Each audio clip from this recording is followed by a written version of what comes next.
This is lesson 11, day 2, page 119, and this is problem number 2, which reads, find the actual sum of 1 3/4 plus 1 5/8 to determine how much David grew in 2 years. Explain how you know your answer is reasonable.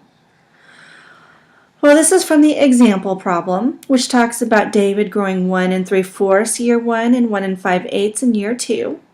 In the example problem, we estimated and we came up with an estimate of just a little more than 3 1/4. That was our estimate. Well, let's find this actual sum. We're going to add these together to find the sum.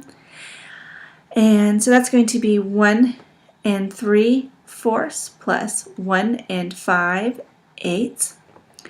And right now I cannot add these together because I do not have a common denominator.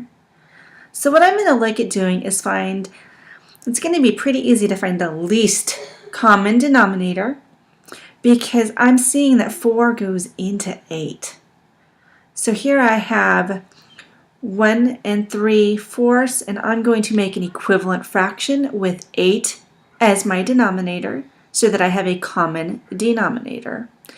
To make 4 and 8, I need to multiply it by 2. If I do it in the denominator, I have to do it in the numerator because I'm going to multiply it in essence 1.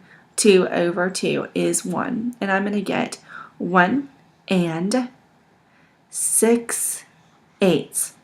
Well, here I have 1 6/8, and now I can add it to the 1 5/8.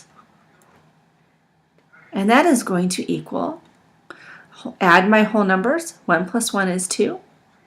Add my numerator, 6 plus 5 is 11. And my denominator stays the same because I still have that many parts. So what I can do now is to regroup. I can pull 8 eighths, or 1 whole, out of 11 eighths and add it to my whole number, so I'm going to get 3. Well, when I took 8 eighths from 11 eighths, I was left with 3 eighths. So my actual answer is 3 3/8 inches. I knew that this was dealing with inches. So my actual answer is that David grew 3 3/8 inches in 2 years. Notice how I circled the answer. When I circle the answer, it makes it easy to find. So if, say, for example, your teacher was looking at it and needed to know where did they find the answer, if it's circled, it's easier to find. Make it easy to find so that your teacher doesn't have to go and look for it. Okay, well, we're not quite done because it says to explain how you know your answer is reasonable. Well, I estimated. We also estimated together. The example problem estimated for us and said that it was going to be just a little more than 3 1/4. So it's greater than 1/4, but we knew it was just a little more. And if I can borrow this number line right here. Now, this is actually 3 3/8, so this isn't really part of here. This is the 0. But I'm just going to borrow just this section. In fact, I think that I can make a copy of just this section right here. Okay, took that let's get my arrow out. I took that copy, so I'm just borrowing just this section so that I can check out where 3/8 is on this number line. I know that. Go ahead and change colors also. So this is just to compare it where it is on the number line.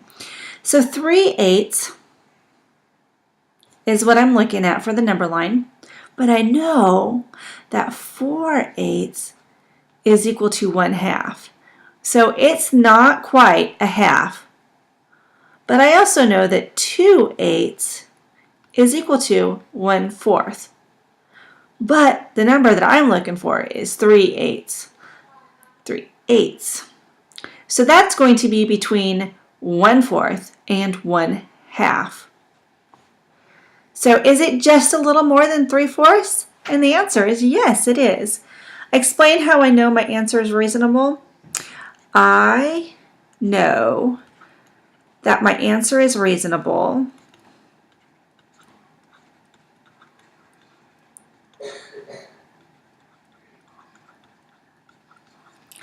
because I estimated